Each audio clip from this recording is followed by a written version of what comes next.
नमस्कार साथियों। आपके प्यार और भरोसे ने हमारे पिछले वीडियो को 1 लाख से अधिक व्यूज तक पहुंचाया है। यह केवल एक संख्या नहीं है, बल्कि 25 लाख शिक्षकों की वह सामूहिक आवाज है जिसने सत्ता के गलियारों में हलचल पैदा कर दी है। आज की सबसे बड़ी खबर यह है कि केंद्र सरकार अब इस मामले पर गंभीर विचार कर रही है। क्या रिव्यू पिटीशन खारिज होने के बाद भी कोई रास्ता बचा है? जी हाँ, और वह रास्ता जाता है देश के सबसे बड़े कानून विधि अधिकारी यानी अटॉर्नी जनरल के दफ्तर से होकर। आज हम चर्चा करेंगे उस कानूनी मास्टर स्ट्रोक की जो आपकी नौकरी बचा सकता है। 25 लाख शिक्षकों के लिए सर्वोच्च न्यायालय में एक नई उम्मीद लेकर आया हुआ है। एक नया गुप्त दरवाजा हमको मिल गया है। अभी खेल खत्म नहीं हुआ है दोस्तों। केंद्र सरकार विचार कर रही है और यह सही समय है कि हम अपने विधिक अभ्यावेदन रिप्रेजेंटेशन सरकार और अटॉर्नी जनरल तक पहुंचाएं। अगर केरल एजुकेशन बिल के समय रास्ता निकल सकता था तो आज क्यों नहीं निकल सकता? याद रखिएगा, कानून इंसान की बेहतरी के लिए है, उसके विनाश के लिए नहीं। तो एकजुट रहना है, उम्मीद नहीं छोड़ना है दोस्तों। और इस वीडियो को इतना ज़्यादा शेयर करें कि ये अटॉर्नी जनरल के कार्यालय तक हमारा पहुंच जाए। 29 मई 2026 का टेट आदेश, डबल बेंच में रिव्यू पिटीशन खारिज, अपील का कोई सीधा अधिकार नहीं है। ठीक है, तो क्यूरेटिव पिटीशन से परे का रास्ता प्रेसिडेंशियल रिफरेंस यानी कि राष्ट्रपति सुप्रीम कोर्ट को, ठीक है, सुप्रीम कोर्ट को इसको दोबारा सुनने के लिए, ठीक है, वो भेज सकती है। ठीक है, आपको पता है कि राष्ट्रपति खुद स्वयं कोई काम नहीं करता, इसके लिए केंद्र सरकार काम करेगी। और केंद्र सरकार भी अकेला कुछ नहीं करता, अपने विधिक अधिकारी लॉ ऑफिसर से सलाह लेती है। और उनकी जो लॉ ऑफिसर है अटॉर्नी जनरल होता है, इस देश का सबसे बड़ा विधि अधिकारी। ठीक है दोस्तों, तो यहाँ पर सूत्रों और विधिक हलचलों से संकेत मिल रहा है कि केंद्र सरकार इस मामले को अपने कानूनी विशेषज्ञों लीगल एक्सपर्ट के पास भेजने की तैयारी में है। यहाँ लीगल एक्सपर्ट का सीधा तात्पर्य है अटॉर्नी जनरल, जो भारत सरकार के मुख्य कानूनी सलाहकार होते हैं।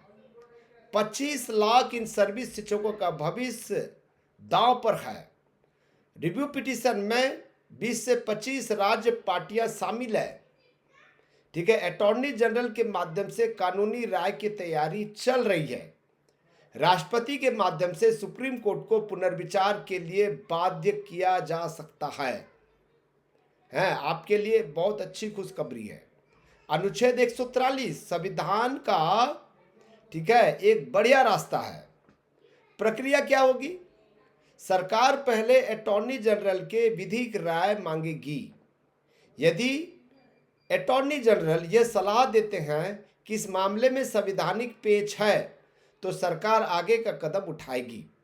उनकी एक हाँ अनुच्छेद 143 के उस गुप्त दरवाजे को खोल सकती है जिसकी चर्चा हमने पिछले वीडियो में की थी। ठीक है, देखिए यहाँ पर जो है असाधारण अधिकार, सार्वजनिक महत्व के प्रश्न पर राष्ट्रपति द्वारा सुप्रीम कोर्ट में विधिक सलाह मांगने की शक्ति है। यह केवल कानूनी मुद्दा नहीं बल्कि लाखों शिक्षकों और छात्रों की शिक्षा का प्रश्न है। हालांकि सुप्रीम कोर्ट की राय सलाहकारी होती है, लेकिन यह भविष्य के सभी कानूनी दिशाएं को तय भी करती है। जब राष्ट्रपति के द्वारा सुप्रीम कोर्ट के चीफ जस्टिस को ये भेजा जाएगा अनुच्छेद 143 के अंतर्गत, तो उसके लिए फुल बेंच बनेगा। फुल बेंच मतलब 5 कम से कम जज। लोग कहते हैं कि अनुच्छेद 143 का प्रयोग बहुत कम होता है। हाँ, ये सच है, लेकिन जब जब शिक्षा और मौलिक अधिकारों का टकराव हुआ है, राष्ट्रपति ने इसी शक्ति का उपयोग किया है। ठीक है, कम से कम 5 जजों की जो सीनियर जस्टिस होंगे, उनके बेंच में सुनवाई होगी। पुरानी गलतियों को सुधारने का सीधा मौका मिलेगा। ठीक है दोस्तों, और 145(3) के तहत, ठीक है, संविधान पीठ गठित होती है। ठीक है, तो यहां पर ध्यान दीजिएगा, इनरिक केरला एजुकेशन बिल का वो ऐतिहासिक मामला, तब भी शिक्षा नियमों को लेकर भारी प्रतिरोध था। उस समय तत्कालीन राष्ट्रपति ने अनुच्छेद 143 के तहत सुप्रीम कोर्ट के सलाह मांगी थी और उसी एक कदम ने देश में शिक्षा कानूनों की ठोस नींव रखी गई थी। आज स्थिति वैसी है कि 25 लाख इन सर्विस शिक्षकों को आजीविका और शिक्षा का अधिकार आमने सामने है। ठीक है दोस्तों, ये तत्कालीन राष्ट्रपति जो है उस समय 143 का प्रयोग किया था यही शिक्षा के लिए। ठीक है, अटॉर्नी जनरल के माध्यम से यदि यह मामला अनुच्छेद 143 के तहत जाता है तो अनुच्छेद 145(3) के अनुसार इसकी सुनवाई कम से कम 5 जजों की संविधान पीठ करेगी। यह क्यों जरूरी है? क्योंकि 2 जजों की बेंच ने रिव्यू पिटीशन में नई दलीलों को सुनने से मना कर दिया है। फुल बेंच में हम यह साबित कर सकते हैं कि आरटी एक्ट की धारा 23(1) और 23(2) न्यूनतम योग्यता की बात करती है, लेकिन पूरे कानून में कहीं भी टेट शब्द का प्रयोग योग्यता के अनिवार्य अंग के रूप में नहीं किया गया है। यह केवल एक पात्रता है, योग्यता नहीं। अभी खेल खत्म नहीं हुआ है दोस्तों, केंद्र सरकार विचार कर रही है और यह सही समय है कि हम अपने विधिक अभ्यावेदन सरकार और अटॉर्नी जनरल तक हमें पहुंचाने की जरूरत है।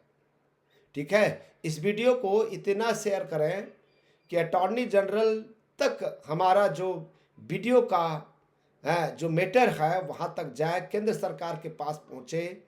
ठीक है, लोग जागरूक हों।